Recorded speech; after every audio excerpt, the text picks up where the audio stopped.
Mais mudanças, mais futuro. Dilma presidenta. Nunca se combateu tanto a corrupção no Brasil como nos governos de Lula e Dilma. Nunca tantas pessoas foram investigadas e julgadas. Nunca o Judiciário e a Polícia Federal foram tão independentes. Tudo isso é uma conquista da democracia. Porque antes, sabe o que acontecia com as denúncias? Morriam esquecidas na gaveta. O que você prefere? Avançar no combate à corrupção ou voltar ao passado? Um tema me causa muita revolta e imensa repulsa: a corrupção. Eu sei que isso sentem também todos os brasileiros e brasileiras sérios e honestos. Ao longo da minha vida, ninguém nunca me viu envolvida em qualquer ação desonesta. Sempre tive tolerância zero com a corrupção. E é assim que tenho agido no meu governo. Desde o primeiro dia, assumi a postura de não varrer nada para baixo do tapete. Muito pelo contrário. Ampliei um esforço que já vínhamos fazendo desde o governo Lula, fortalecendo a Polícia Federal e todos os órgãos de controle e fiscalização. Respeitamos a autonomia da Procuradoria da República, sempre nomeando como Procurador-Geral o primeiro nome da lista enviada pelo Ministério Público. Demos status de ministério à Controladoria Geral da União. Criamos o Portal da Transparência e a Comissão de Combate à Lavagem de Dinheiro. Aprovamos a Lei da Ficha Limpa e a Lei de Acesso à Informação. Ou seja, estamos combatendo a corrupção não com palavras vazias, como tantos outros, mas com medidas concretas. Em um ambiente eleitoral como que estamos vivendo agora, alguns candidatos tentam passar a ideia de que acabar com a corrupção depende apenas da vontade de um super-homem ou de uma super-mulher que estejam acima do bem e do mal. A experiência prova que isso nunca dá certo, em nenhum país do mundo. A história mostra que só existe uma maneira correta e eficiente de combater a corrupção: o fim da impunidade com o fortalecimento das instituições. Exatamente o que estamos fazendo. Nós acreditamos firmemente que a lei existe para todos e que ninguém está acima dela. É assim que tenho agido e sempre vou agir. Não há um único país no mundo que não tenha casos de corrupção. O que distingue um país de outro é sua disposição em combater esta praga. Ainda há muito o que se fazer, mas o Brasil já começa a se destacar também nesta luta. A verdade é que hoje se combate muito mais a corrupção do que no passado. Os governos tucanos, por exemplo, acabaram com um dos poucos órgãos de fiscalização que existiam na época, a Comissão Geral de Investigação, criada pelo ex-presidente Itamar Franco. Naquela época, a Polícia Federal vivia completamente desaparelhada e o Procurador-Geral da República era conhecido como engavetador-geral, pois as denúncias ficavam guardadas numa gaveta até o caso ser esquecido. Isso mudou completamente nos governos de Lula e Dilma. Hoje, os órgãos federais têm autonomia para investigar tudo e todos, e os resultados estão aí. Nos governos Lula e Dilma, a Polícia Federal realizou 2.236 operações e prendeu 2.381 servidores públicos. O COAF, o Conselho de Controle de Atividades Financeiras, bloqueou entre 2011 e 2013 1,48 bilhão de reais relacionados à lavagem de dinheiro.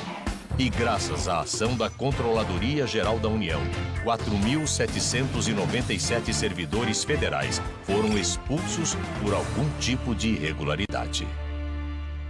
A verdade é que hoje existe todo um aparato legal de combate à corrupção, mas ele só está funcionando porque Dilma e Lula indicaram pessoas que têm total liberdade de ação para investigar o próprio governo. Ou seja, com Dilma e Lula, todas as indicações para órgãos de fiscalização foram feitas com base na competência e na indicação de órgãos colegiados. Essa talvez tenha sido a maior mudança que o Brasil já viu no combate à corrupção. Adotamos critérios republicanos para indicar quem fiscaliza as ações do governo. Assim, estamos sepultando de vez as figuras nefastas do fiscal amigo, do policial camarada e do investigador de conveniência, que desde sempre predominaram no Brasil. Estamos estabelecendo uma diferença radical com os governos do passado. Assumimos, na prática, o compromisso com a independência e a liberdade de ação dos que têm a missão de nos fiscalizar. Outro passo decisivo no combate à impunidade no Brasil será a nova lei anticorrupção, que está prestes a ser regulamentada. Trata-se de uma das leis mais avançadas do mundo, comparável às existentes nos Estados Unidos e na Europa. Com ela, pela primeira vez no Brasil, não só o funcionário público corrupto, mas também a empresa que corrompe serão punidos. A lei prevê que a empresa que corromper o funcionário terá de devolver ao Estado o dinheiro desviado e pagar multas que podem chegar a 60 milhões de reais. Além disso, a empresa ficará proibida de fazer qualquer negócio com a administração pública por até 5 anos. Essa é mais uma prova de que nunca se combateu tanto a corrupção no Brasil. Eu quero que vocês reflitam sobre uma questão bem delicada. Os juízos que a gente faz sobre a corrupção nascem, às vezes, de percepções distorcidas. Por exemplo, quanto mais a corrupção aparece, mais parece que ela cresce. E quando se oculta, se abafa, se engaveta, se cria a ilusão de que ela não existe. Na verdade, é o contrário. Nos regimes fechados e nos governos corruptos, onde não existe controle interno nem externo da corrupção, prevalece a falsa ideia de que não existe nada de errado. Ora, se nada se investiga, é claro que nada se descobre. Hoje no Brasil, vivemos novos tempos no combate à corrupção. Por isso, é preciso ir além do mal-estar que todos sentimos de ver o mal feito descoberto. Devemos, sim, nos sentir recompensados pelo fato de estarmos fazendo finalmente o que tem de ser feito, colocando tudo em pratos limpos, sem medo e sem passar a mão na cabeça de ninguém. Fora desse compromisso, só resta a hipocrisia, o cinismo ou o silêncio conivente. Estou convencida de que não é isso que os brasileiros querem. A gente não tem de ter medo de ir fundo, porque a verdade liberta, enquanto a mentira cria a falsa ilusão de que tudo está bem. Mas também precisamos ficar atentos, porque a demagogia cria a falsa impressão de que tudo piora. Precisamos ter a coragem de enfrentar as dores do nascimento de um novo Brasil. É isso que estamos fazendo, doa a quem doer. É assim que vou continuar trabalhando, porque tenho as mãos limpas e exijo de todos o mesmo respeito com o dinheiro público. O mundo admira e respeita Dilma. Quando a privacidade dos brasileiros foi colocada em xeque, Dilma mostrou coragem e foi até a ONU exigir satisfações da maior potência mundial. Quando a Rússia, Índia, China e África do Sul, junto com o Brasil, decidiram criar um banco próprio, Dilma mostrou liderança para comandar o processo. Quando a maior crise mundial ameaçou empregos e salários em vários países, Dilma mostrou capacidade e força para defender nossos trabalhadores. A líder que conquistou o respeito do mundo merece toda a nossa admiração. Eu acho muito simbólico que hoje, 7 de setembro, a gente converse com jovens que representam várias posições no movimento social.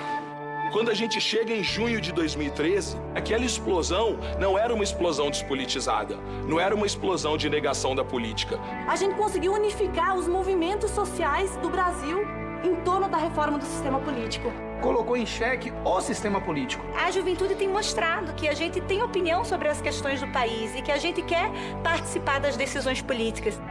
Tem um nível de crença que a gente tem na juventude que é uma coisa que justifica você estar no mundo. Sabe como é que é? Eu justifico a minha presença no mundo pelo que eu acredito. Eu achava que a Revolução Socialista dependia de eu militar 24 horas por dia. E se eu parasse de militar 24 horas por dia, a Revolução Socialista não saía. Você chegava, levantava de manhã e falava, sou um revolucionário. Amanhã tá tudo resolvido. Eu acho que tem um pouco disso nas manifestações de junho. Por isso eu achei elas tão interessantes. É preciso ter um processo a partir da participação popular, e o plebiscito nesse momento tem esse papel, muito mais do que institucional, se vai ou não fazer a Constituinte, ele tem o papel de envolver a sociedade no debate da Constituinte, envolver a sociedade no debate da reforma política. Eu quero dizer para vocês o seguinte, vocês têm, da minha parte, a convicção de que se a gente conseguir fazer plebiscito, referendo, consulta popular, nós damos um passo imenso para transformar politicamente esse país. Não só pelo que o povo vai escolher, é pela própria participação. Sua figura, ela inspira a juventude. Quando a gente vê aquela fotografia da senhora dando depoimento para a ditadura, aquilo é um coração valente, aquilo é o símbolo e é o coração com o qual a gente se identifica. Nós temos de ter capacidade de lutar. Se você tem capacidade de lutar pelo que você acredita, uma parte do caminho está feito. Depende de você, depende de você, depende de cada um de nós mudar esse país. Você é de Capão Redondo? Capão Redondo, terra do Brau. Você viu lá o vídeo dele?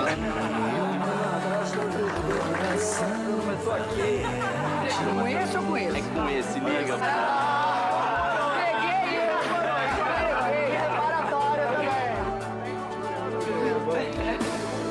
Eu continuo acreditando, eu continuo com a Dilma. Dilma 13. Eu voto Dilma Rousseff. Dilma tem sensibilidade para escutar o que a gente tem a dizer. E por isso eu voto Dilma, porque eu acredito muito no que está acontecendo. E nessas eleições o meu apoio vai para a presidenta Dilma Rousseff. Estamos com você, Dilma. Queremos você mais uma vez. Tamo junto. Coração valente. Mais mudanças, mais futuro. Dilma Presidenta.